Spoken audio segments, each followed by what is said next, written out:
Bonjour à tous et aujourd'hui principalement bonjour à toutes celles et tous ceux qui se sentent submergés par leurs émotions, qui ont l'impression de subir leurs émotions, qui peuvent peut-être même employer le mot de victime, qui se sentent victimes de leurs propres émotions, qui se définissent comme trop émotives, trop émotifs. Et bien aujourd'hui ce message il est pour vous, cette petite vidéo, cette petite capsule est pour vous. Je vais vous expliquer comment dans un premier temps vous pouvez faire le premier petit pas pour aller dans la compréhension de votre émotion et ne plus avoir cette impression de la subir. On est bien d'accord que ici, je ne m'adresse pas aux experts des émotions, d'accord ? Je m'adresse à toi qui est dans ton quotidien et qui est en train de te rendre compte que tu subis ces émotions. Alors d'abord, je tiens à t'expliquer une chose. Quand tu perçois une émotion, il faut savoir que c'est la partie de ton cerveau qu'on appelle la partie limbique, et plus précisément l'amygdale, qui va détecter ton émotion, ok ? Et qui va activer la réponse, qui va activer ton corps pour aller affronter le danger, d'accord ? Donc, du coup, c'est là où on a l'impression d'être prise par nos émotions, par nos sentiments, parce que nous sommes dans cette partie limbique du cerveau. Donc là, moi, ce que je te demande de faire dans un premier temps, quand tu ressens ces émotions, c'est de les nommer. À voix haute, tout seul, toute seule, tu peux te dire, ok, là, je me sens en colère, là, je me sens triste, là, je me sens en joie, j'ai peur. Le fait de nommer cette émotion va te permettre de redescendre. Pourquoi ? Parce qu'en nommant l'émotion, tu viens d'activer une autre partie de ton cerveau, à savoir le cortex. Et le cortex, lui, il va donc prendre la main. Et le cortex, c'est un peu le centre des décisions dans le cerveau. C'est la partie raisonnement dans le cerveau, ok ? Donc, en basculant cette émotion dans le cortex, tu vas forcément réduire l'impact de l'amygdale. Ça va te permettre aussi, le fait de nommer les choses, de venir contribuer, de venir contrer, au fait de réprimer, de refouler, de garder pour soi les émotions. Parce que des fois, on a l'impression que c'est ça, gérer ses émotions. J'ai tout gardé à l'intérieur, c'est ok. Non, c'est pas ok. Parce que tout ce qui ne s'exprime pas s'imprime.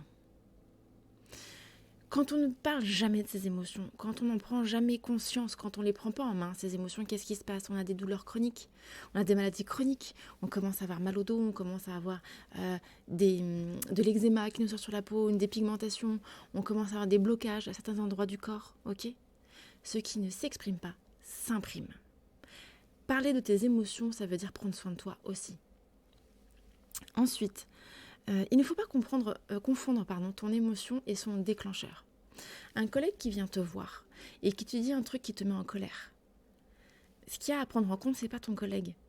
C'est pas la personne qui t'a mis dans cet état-là. Ce qu'il y a à prendre en compte, c'est ton émotion. Elle te parle de toi. La colère que tu ressens, elle te parle de toi. Elle te parle pas du collègue en face. Ok ? Et vraiment, là, ce que je t'invite à faire, donc c'est comme je t'ai dit tout à l'heure. Tu nommes ton émotion. Ok, là, je me sens en colère. Deuxième étape. Pourquoi je me sens en colère ? Où est-ce que ça se situe dans mon corps ? Cette colère, elle est où dans mon corps ? Elle a quelle forme ? Elle a quelle couleur ? Et qu'est-ce qu'elle veut dire ? Qu'est-ce qu'elle est venue me dire ? Parce que tant que tu ne répondras pas à cette question, elle restera, cette émotion. Ou alors tu auras l'impression de l'avoir refoulée, mais elle sera toujours là. Et à force, ça va venir s'ajouter, puis un jour tu vas exploser comme une cocotte minute.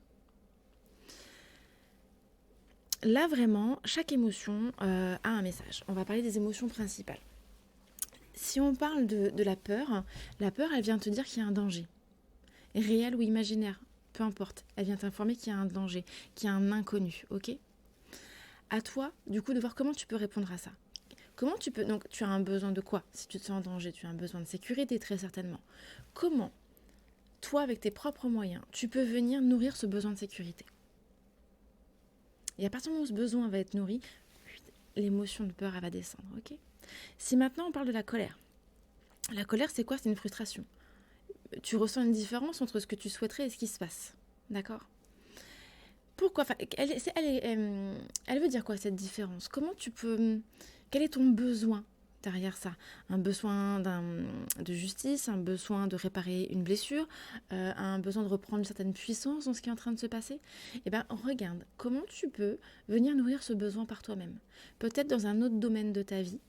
Imaginons c'est au travail, tu ressens de la colère par rapport à ton employeur qui n'a pas forcément des attitudes correctes à ton égard, donc tu ressens de la colère. Alors tu vas pas pouvoir agir sur lui, donc tu vas pouvoir agir sur toi. Pourquoi tu ressens cette colère? Eh bien, regarde dans ton quotidien comment tu peux aller nourrir ce besoin de justice, ce besoin de contrôle, de pouvoir avoir cette sensation de pouvoir maîtriser les choses, ok? Et si c'est complètement nourri ailleurs, ça va venir s'atténuer au niveau du monde professionnel. Et puis à partir du moment où tu sais que c'est ça ton besoin, tu vas pouvoir mieux communiquer avec ton employeur.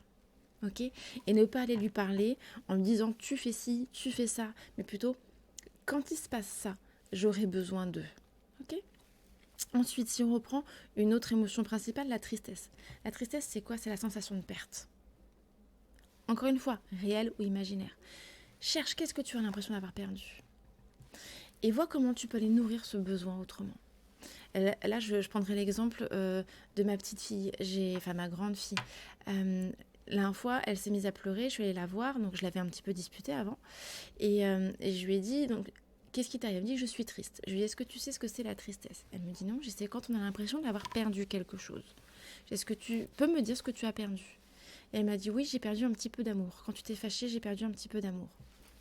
Ben voilà, c'était prononcé. Et donc là, moi, j'ai pu reprendre un petit peu la main sur ce qui s'est passé en me disant, mais ok, j'entends, tu as l'impression d'avoir perdu de l'amour, mais quand je t'ai disputé, ça voulait pas dire que je t'aimais moins. Je t'ai disputé parce que ça et ça. Mais ça n'avait rien à voir avec toi, mais avec ce qui était en train de se passer. Ça, c'est un exemple. Hein. Je vous laisse faire le pont avec ce qui vous arrive dans votre quotidien. Ensuite, si dans les autres émotions principales, on peut aussi avoir le dégoût. Alors le dégoût, il y a vraiment la sensation de quelque chose de nocif derrière. Donc le dégoût, on a vraiment cette sensation du haut de cœur. Qu'est-ce qui vous écœure? Et vous voyez comment vous pouvez nourrir le besoin, ok? Et puis, l'une des dernières émotions principales, c'est la joie. Donc là, c'est une émotion agréable. La joie, elle vient vous dire quoi? Elle vient vous dire que vous êtes sur le bon chemin. Elle vient vous dire réussite. Ce que vous êtes en train de faire fonctionne puisque vous vous sentez en joie. Donc là, le message, c'est continue. Fais exactement comme ce que tu es en train de faire. C'est parfait, ça roule. Donc voilà, c'était une petite vidéo rapide pour vous donner des petits tips pour commencer à gérer un petit peu vos émotions et puis vous laisser envahir par ces émotions. Donc vraiment, je vous le répète, quand vous vivez une émotion, nommez-la. Vous n'êtes pas obligé de la nommer avec quelqu'un, vous pouvez vous le dire, vous, à voix haute. Ok, là, je me sens en colère, je me sens triste, je ressens de la rage, du dégoût, ok? Et puis si vous n'êtes pas un ou une professionnelle des émotions, n'hésitez pas à aller chercher sur Internet qu'est-ce qu'elles veulent dire, ces émotions, ok? N'hésitez pas. Mais surtout, arrêtez de les enfouir à l'intérieur de vous, il n'y a rien de bon à ça, rien. Des fois, vous avez l'impression de gérer vos émotions parce que vous avez empêché une grosse dispute, un gros clash. C'est pas ça, gérer ces émotions, ok? C'est les comprendre. Il faut verbaliser les choses. Si vous voulez prendre soin de vous, de votre corps, de votre bien-être et de votre santé mentale, exprimez vos émotions. Après, l'idée, c'est pas les exprimer en bloc et de faire mal. D'accord? Écoutez, voilà, c'était mon message d'aujourd'hui. Nommez vos émotions et allez écouter le message et allez nourrir ce besoin autrement. Écoutez, je vous embrasse, prenez soin de vous et je vous dis à très très bientôt.